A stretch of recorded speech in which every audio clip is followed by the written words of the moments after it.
Fatalo fatu I lau whaafonga Samoa nei fo e so fau malo le soifua. Le tautua fai pea lau Samoa Entertainment TV mai Samoa ai usi mai al whaafonga I whaapoponga o ana tamua I nei aso. Ya be os fate pe ngar ko ke leo kana. Ka ka ngare pa kana. Ya. Ke musu tua ye o kan tu. Ka nga e ni. Ere lu sa mo kwa o. Au ka ko wale ngat. Ngal. Ya. Ua whamawina nei le pa ua le tau le pensini, le kiso marakalasini mo le masina le nei. O le pensini, o pa ua I le surfitu tesi ma le fitu sene, I le lita, mai le lua tā laiva valu, I le lua tā lava tasi I le lita.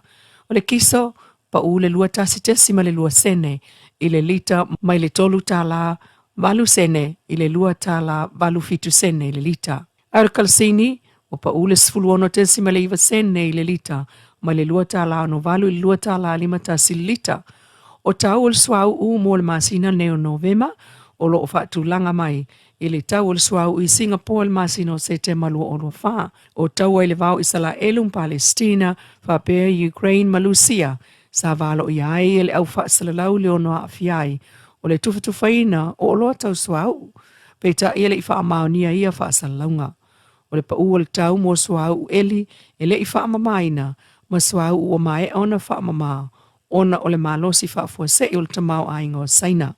O le malienga sa o whaatasia malo e ngā sial swau u le OPEC e tau mawhai ina ia tau fiofil tuftufaina o le swau uele I mawhai ai o na tau fiofi ai le pa ua maulalo o le tau mo swau u. Tau fau I pau pensini, lua tā lava lu tasi lita o le kiso e lua kā lava lu fictu o le kalsini lua tā la lima tasi le lita.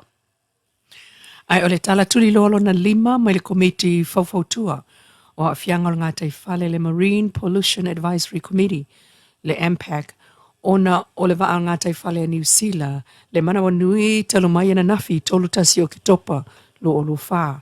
O iei nei le company whapitua o lo whawhai ngā ruenga mai a New Zealand e lawea ia mai toenga o le waa, mai wa amatai ngā ruenga tala whiangai, mo le kiso mai si elemeni o ona oilunga le waa ma amatai ona lau e se mai. O le whamtalanga whalawa I tele malimtanga luenga o ngā luenga tele le malo o Samoa. O atu ina ane le ata o le ngā luenga o whaia nei le sarva I le Marine Pollution Advisory Committee le MPAC ana nafi. Ma le tala whianga iai o le nā fuafuanga ma amatai New Zealand le vai so fau. E a fiai ia mea whai ngā luenga e peona mana umi ai le la nisi. Mo le awa esea mai leo le swau umai le waa. Ua ta pena umanala asanga mai whangarei. Mai fofua e tau nu umai I le wafu ia pia. I le asolua tolu lua wha Novema lua o lua wha. Ma amatai ngā luenga I le taimi lava e tau nu ua I tā penanga o tā ua I lunga. Ma wha maoni ai e teitei fono. O le MPAC le fionga a fui tupa I mausi manu. O pusa o loa po containers e tolu mai le waa. Lea wawa e sea mai le a au. Ma toi wha fo ia tu ma le saonga le mu I New Zealand e le Canterbury vessel. Mai o lo mata I tuina e vanga wha apitua a fianga o le a au mai pusa o loa. O le isi tu o lo wha awau pea o na whaia ngā ruenga le vaenga o ngā taifale o lo ngoto ai le waa. Ma ngā lulu wha atasi ai le MPAC e ala le au whai ngā ruenga le MWTI po le Ministry of Works, Transport and Infrastructure. Ta ngā ruenga o ngā ruenga whala o ingam ngā ruenga tele le MNRE, mta ngā ruenga si o manga MAF, mta ngā ruenga o whaato angam whai ngā whaiva. Ma isi vaenga o le malo, whaata si ai ma le ofisa, o le whailau tusel si o manga le Pasifika le SPREP. Ina ia mautino o lo whaia pea ngā ruenga pui pui, mo le si o manga I taimi e tatau ai. O iei fo I fuafuanga, mo le whaia o su e ngā le SROS, I o ngā sami o lo ngoto ai le waa, ia ilo aini a fianga o le nā ngā taifale, peitai. O lo mana umia fo I le ngā lue whaata siai ma le tunuu, ina ia longo ane pea, pe a I loa ni fōlinga suau ua le sami, po o ni o taota fo e tafia mai le waa. Ia so ta I le sunga atuala mali I Wendy Pongi, I le ono walu lima fitu fitu o walu lua ono wha, mo nisi wha matalanga. Inisi o talai ono o atu le selau walu sulima afe, tangata asia si mai I Samoa le kālina whaaltau sanga atoa lava le nei, ale pulenga o tulisi. Mailana I tūlawu whamtalanga o ke topa, wailo ai le toi fo I lava, ina manuia pisinisi tulisi, I le tūtau le tupu, o le awha I o tangata asia si mai, ai o tupe maua. o le isi sa hotele i le sa o loto o le malanga mai o tangata i le nei tausanga ina ua si itia tūlanga tau i awa noa ono fōa i whai ngā malanga awa alele mai i Samoa. Ma mautino ai fōi le isi wha o pōponga o tangata taunu o le māsina o ke topa ono o le Chokom e o atu le tolu wafe. Mo le mawina le whamtalanga whalawa i tele le pulenga o tulisi le to a tele o tangata taunu o le nei tausanga o atu i le selau sulfa afe lima selau o atu le lua te sima le iwa psene wa to tele ai nai lo le lua o lua tolu. O le wha moe moe ia umane le tausanga o atu i le selau walu suli maafe tangata asia si mai le tunu i lana ka lena wha al tausanga peitai. O wha mawina fo i le si itia o ana tupe maua i le fitu te sima le tolu pasene e tu sai ma le piliota wha mawina o atu i le tolu selau iwa sfulu valu miliona tala ua sili atuai nei lo le lua o lua tolu sa tolu selau fitu tasi te sima le wha miliona. O fōlinga wa ai ana o le tupu pea o lea fwoi tamau ainga o Samoa i anati nae pulenga o tulisi ai ua mai tawina o taimi o whai ngā malolonga po tāwhaonga le maketi leolo mawalunga i tupe maua tusa o le tolu se fulu pasene ai na pa ula i titi lava le awasia si mai i wō ma ainga mai le tolu fitu pasene i le tolu pasene ai valu tesi malua pasene mo tangata asia si mai peitai na si itia al maketi mo tangata whai business i taunu umai i Samoa. So matai patoanga ya sasa. Ya ole ua kalau le maua mai lana pamkalanga. E lua toru afe le astona. O maki ai. Ai sau pa so la stupemo. O go lunga ko ko ya so na ai ya fa kau na poa. Ya o go lunga va ya so la ko Gate monto. No una podi na mele te le la kalima fe le vaya. Ai la ya se si bea ka pato anata ko na. Ya le sau por fa. Ya na que le asor pa ya so fa. Nasa vai pulanga o tu pulanga ngalu e te mi ko hinka maki ko le lele o vai pe wa solo fa tau pe ko ngale nge ka ya isi afio anga. Au sa anga yo mo kwanga. Oh. Wa ko ale. Ku mai o la wa ki pilo ka ya ko pulanga le ku mai o. Sa anga ko. tole wa mu ia sa anga si